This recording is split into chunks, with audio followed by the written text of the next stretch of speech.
भैया बड़ा कोमल होता है, बहुत कोमल होता है माँ का हृदय। आज माँ ने सती मैया को लगा दिया गले से, अरे बेटी आ गई बेटी, हाँ बेटी बैठ बैठ बैठ बेटी। माँ ने सम्मान दिया, माँ ने सम्मान दिया। बेटी सती मैया ने कहा माँ पिता के घर आई हूँ तो थोड़ा देख लो क्या हो रहा है क्या चल रहा है, थोड़ा भ्रमण कर दो। तो सती मैया भ्रमण करने के लिए निकल पड़ी है, जाकर के देख लगाया है दक्ष प्रजापति ने, भोलेनाथ का स्थान नहीं लगा। जैसे ही सती मैया ने देखा कि अरे अरे मेरे पति का इतना बड़ा अपमान, इतना बड़ा अपमान, ए बेटा बैठ जाओ। भगवान ने कहा था कि मत जाओ, वहाँ अपमान के सिवा और कुछ नहीं मिलेगा, मत जाओ। लेकिन ये भोलेनाथ का अपमान मैं सहन नहीं पाऊंगा। बोलने लगी, अरे पिताजी आपने क्या किया? अरे वो कालों के काल महाकाल है, आप पहचान नहीं पाए उनको कि वो कौन है, नहीं पहचान पाए।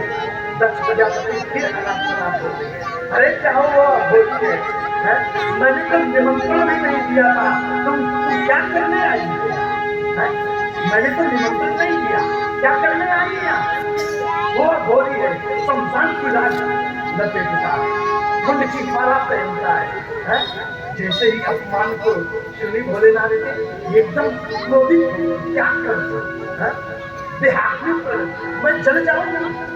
आप कथा जानते हैं, देहात में प्रकट करके यज्ञ कुंड में छलांग लगा दी, एकदम चल करके राख हो गई। जैसे ही नंदीश्वर घर गए थे, सती मैया के साथ गए थे भगवान भोलेनाथ के घर, जैसे ही देखा कि अरे अरे सती मैया की ये दशा हो गई, दौड़ करके गए भगवान के पास, कैलाश पर गए, दौड़ करके बोले महाराज, अरे महाराज कृपा करो, देखो देखो वो मैया जो है सती मैया देहात में प्रकट कर ली, जल रही है, प्रभु कृपा करो, ये देखो क्या हो गया, अनर्थ हो गया महाराज, चलो चलो। जैसे ही बात को सुने एकदम भगवान भोलेनाथ एकदम क्रोधित हो गए, क्या कर दो, क्या कर दिया? तुरंत अपने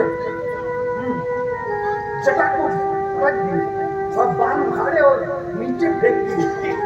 क्रोध में होकर के वीरभद्र प्रकट हुए, वीरभद्र प्रकट हो गए, आदेश दिया कि जाओ दक्ष प्रजापति के उस यज्ञ को आप विध्वंस करो, मार दो, किसी को मत छोड़ना, किसी को कोई नहीं बचे।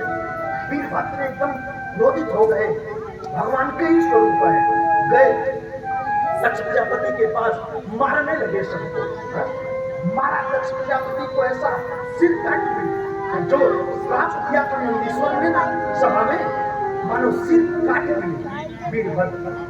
क्या भगवान भोलेनाथ सती मैया को गोद में उठा करके झिलक रहे हैं, कब मिलन होगा, लेकर के रो रहे हैं, मेरी सती मैं मना कर मत जाओ, अपमान होगा, मत जाओ। लेकिन तुम एकदम विकल हो गए भगवान, ऐसा लगता है कि प्राण जो है वो बिछड़ गए,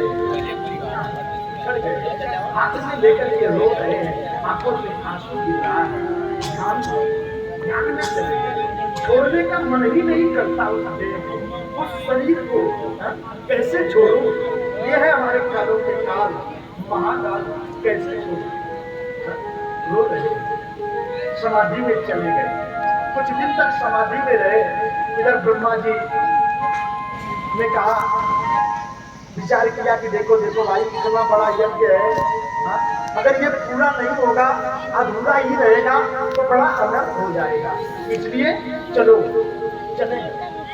तो सभी देवी देवता मिलकर के गए कैलाश पर, भगवान से निवेदन किया, हे प्रभु जो हुआ उसको माफ करो प्रभु, माफ कर दो प्रभु, कृपा करो, त्राहिमाम करो। निवेदन किया, स्तुति करते हैं, जैसे ही बोले भगवान, बोले ठीक है चलता, यज्ञ को संपन्न कराऊंगा। गए दक्ष प्रजापति के इस यज्ञ मंडप को, मानो यज्ञ मंडप में गए और जो सिर धड़ से अलग हो गया था लगाए, सिर लगाए, बकरे का, हाँ बकरे का सिर लगाया दक्ष प्रजापति। ये भी श्राप लगा था उसी सभा में कि जाओ तुमको बकरे का मुंह लग जाएगा। ये नंदीश्वर का श्राप है।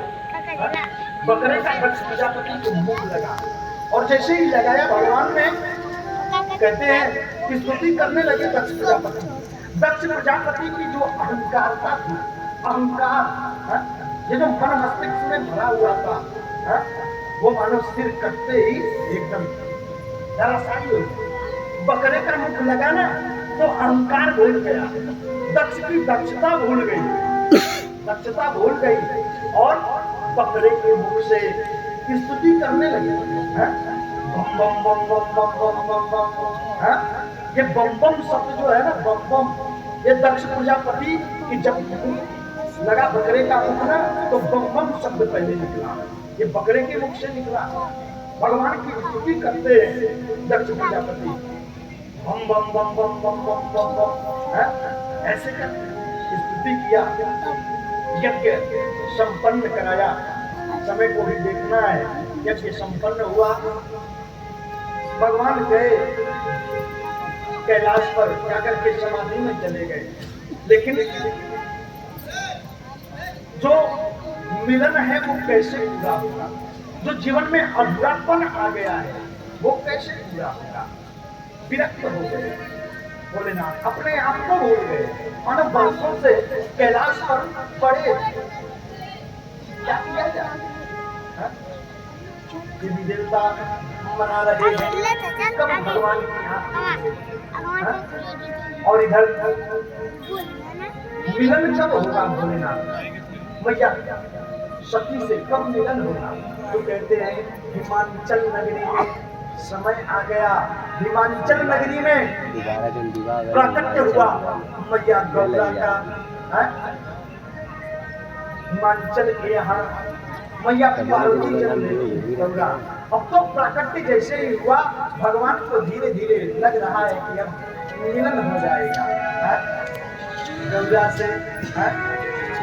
कब पीले होंगे हाथ गौरा के, भैया पार्वती जो है ना वो कहती कब मिलन हो जाएगा, तो पिछड़ गए हम पिछले जन्म में कैसे हुआ। तो बताया उधर शमशान घाट पर, शमशान पर चलती गरम गरम राख लेकर के भगवान अपने शरीर पर लगा रहे, विरक्त हो गए, जटाओं को खोल दिया है, बिखर गए हैं। कहते हैं देखा होली आ गया, जैसे ही प्राकट्य हुआ ना तो भोलेनाथ को कुछ लगा कि अब तो विधि विधान बन रहा है। देखा